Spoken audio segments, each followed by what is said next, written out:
Cham, il va voir sa blonde. Et ma se kata mon foyer. Et va dans la rue, cham, ni propagande mon bouquet. Et bien, gouvernement kono.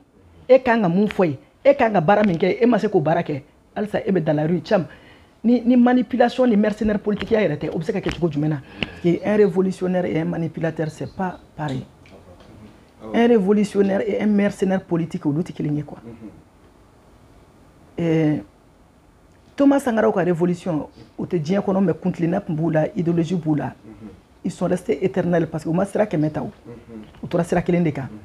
Mais cham, au lieu de révolution qui est comment doron konteo, a fambak ne baradi. Explication de comme dit Roma, ka idéologie douma ou ka nga sera minta, an ka nga ta sera mi fait. Ou y'a exemple ya befokaba. Oh, ou be kuma chogo mina, ou bo barakete en même temps. Ou be kuma jamana deun fait ka yira jamana deun na an kuntlina yindi an be fakata ni sarafe mais jam mali révolution sini aw be jamala bo ka meta kini mbolo fe na mbora yi an be bo min kalama aw be tila tugo aw be do aw be munyi na wo soro aw be do aw be tila ka jamala bo tukun ko no ka meta kini mbolo fe o de aw ka description yi aw ka explication yi ke on frappe à gauche grâce à droite manipulation pure et simple jam kuntlina tala tabolo tala, foi tala.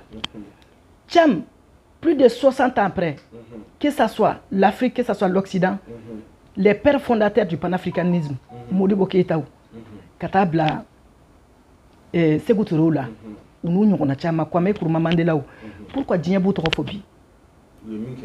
Barade dos, non comment vous intégrez, Djelo ko date machiste ni kawalete. Tcham, il va voir sa blonde non. Et ma se kata mon foyer. Et va dans la rue, cham, ni propagande mon bouquet. Et bien, gouvernement kono.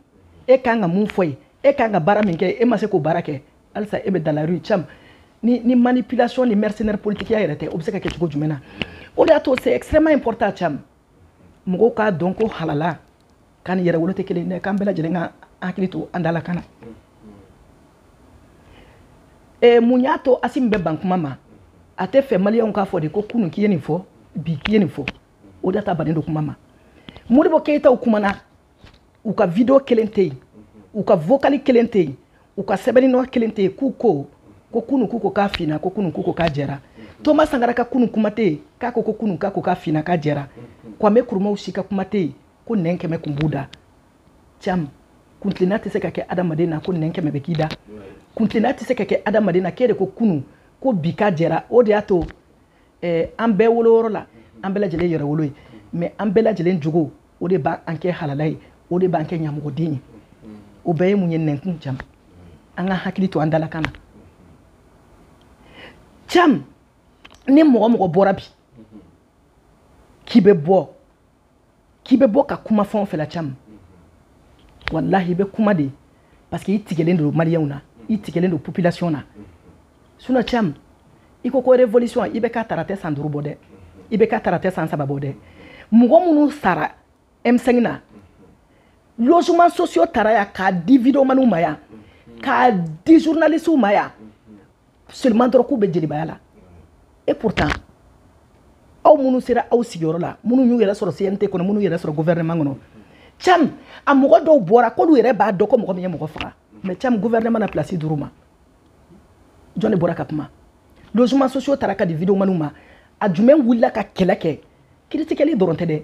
Cham adjumen de willa ka keleke ko logements sociaux taraka di vidéo manuma ko muna kate taka di mo munu sarama. Adjumen de willa ka keleke ko logements sociaux taraka di vidéo manuma ko mun kelen pela kama taka di mo munu banana. M5 Cham. Donc ni yu bolé bi.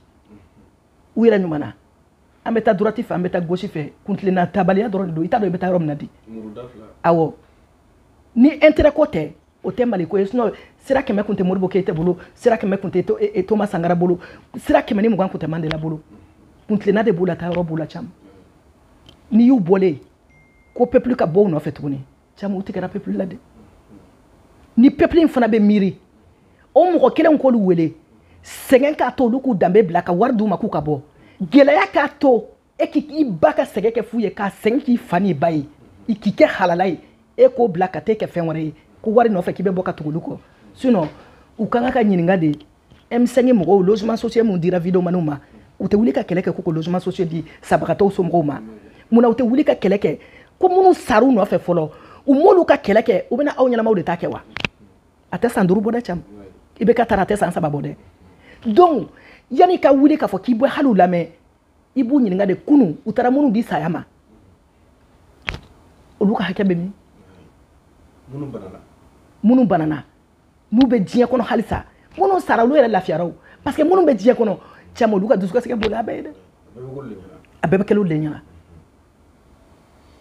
o de y'a to i hakili bɛ Seydou Badian Kuyate la paix à son âme a ko Modibo Keïta sara mun bɛ ka kɛ bi k'olu ɲɛ t'o la k'u lafiyara mais ale tɔɲɔnen kun don o bɛ cogo min na dɛ M5 mako bɛ ten de donc n'i y'u ye k'a fɔ an ka bɔ minnu bɛ bɔ eh ben cam u m'a faamu halisa u tigɛr'u la de o de y'a to u b'u wele k'u ka bɔ sinon révolution baara de don dɛ anw ye dɔ kɛ dans la rue an tun bɛ taa manifestation kɛ ka tile 3 k'an kun fɛ k'an cɛw n'an denw dalen to Mali tɔgɔ la mais cam an y'a dɔn ko bɛ n'a tuma de don IBK taara bi n'a fɔra ko minnu ye IBK la ta minnu ma IBK la ta an bɛɛ lajɛlen de kan k'an bolo di ɲɔgɔn ma ka na ni solution de ye parce que IBK taara ka problème de to yen mais cam ni e bɛ mun ɲini e m'o sɔrɔ k'an ka bɔ ni mɔgɔw bɔra e nɔ tɛ dɛ parce que e ye mɔgɔ minnu faga fɔlɔ e m'olu t'a ɲɛnabɔ minnu ma foyi e bɛ wuli k'e b'olu de t'a ɲɛnabɔ o tuma minnu bɛ bɔ ka tugu e kɔ e nɔ tɛ dɛ olu de tɛ ko dɔn que Dieu bénisse le Mali